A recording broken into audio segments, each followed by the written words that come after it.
Hello everyone! Welcome to my channel! Before we begin today's story, let me ask you something, and take your time answering it, even if only in your head.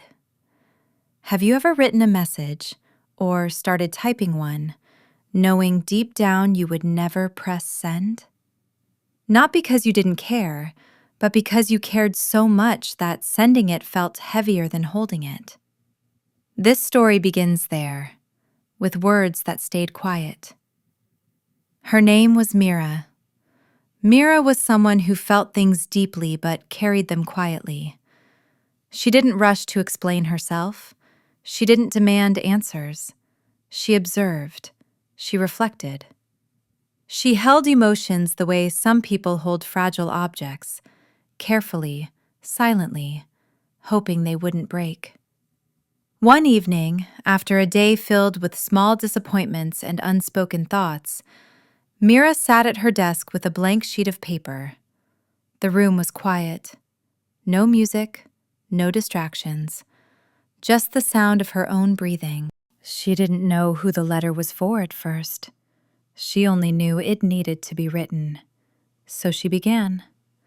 She wrote about things that hurt more than she admitted, about moments where she had stayed polite instead of honest, about relationships where she had given understanding but never received it back. She wrote about love that felt unfinished, about words she swallowed to keep the peace, about how tired she was of pretending she was fine. The pen moved faster than her thoughts, and with every sentence, something inside her loosened. At first, Mira believed the purpose of the letter was release. But then she thought maybe it was closure, or maybe courage. She imagined sending it, imagined the reaction, imagined relief. But when she finished writing, she didn't feel ready to send it. Instead, she folded the letter and placed it beside her bed. The next morning, something felt different. The world hadn't changed.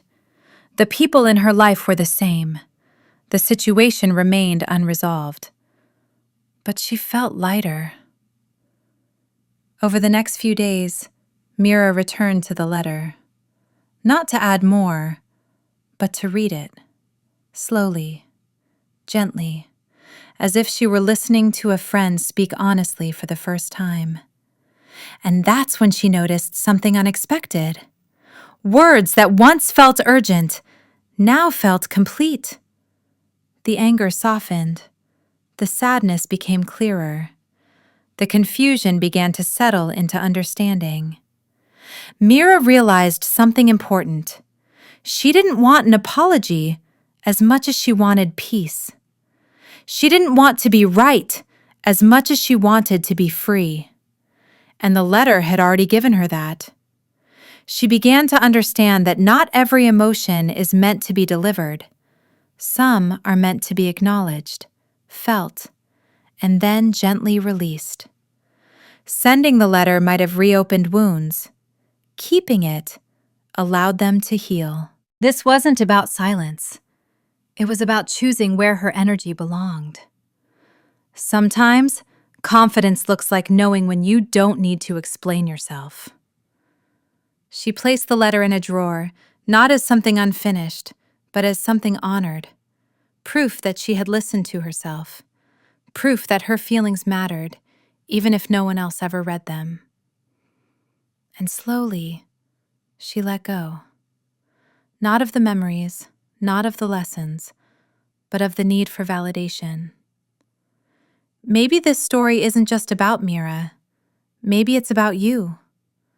About the words you rehearse in your head, the messages you never send, the conversations you wish had gone differently. Here's what this story wants you to remember. You don't need closure from everyone to move forward. You don't need permission to let go.